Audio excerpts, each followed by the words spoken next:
about the white English. Well, just like the Romans became so-called white because the Romans were originally Minoans, Etruscans, the Picts were all men of color until they became white.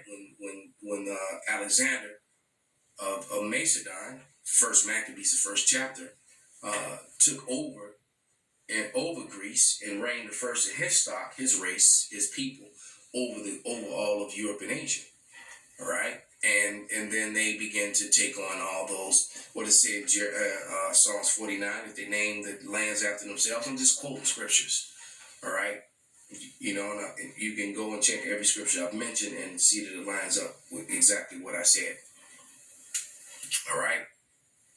So one more quick evidence, one more slap in the face.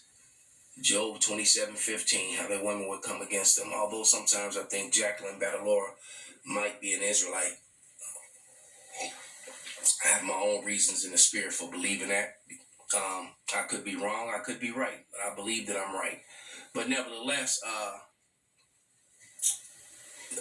introducing Miss Jacqueline Badalora.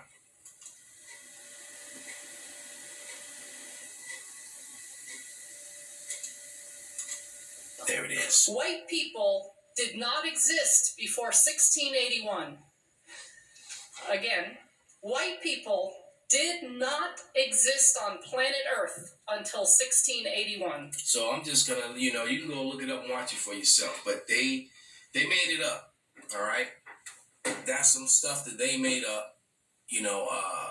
There was no such thing as white people. They didn't want to be identified as Edom. They didn't want, so they made that up.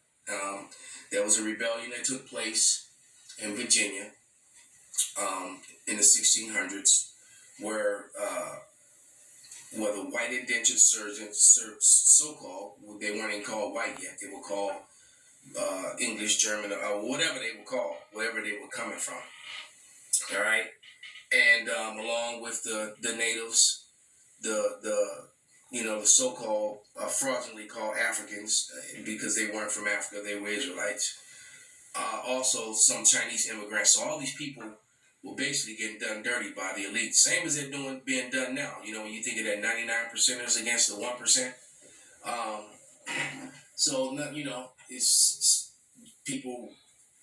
You have to regenerate, and so everyone plays their role all over again. So nevertheless, what these 1%ers did was they created this new thing called whiteness, and then and gave people that look that way benefits that the people of color didn't have, creating a separation to ensure that all the people would never get together and go against the rich people again. And that's how basically whiteness was born. All right, and so after generations of having first of the line, head of the line rights, and they allow the rights to the actual Constitution and law and being protected.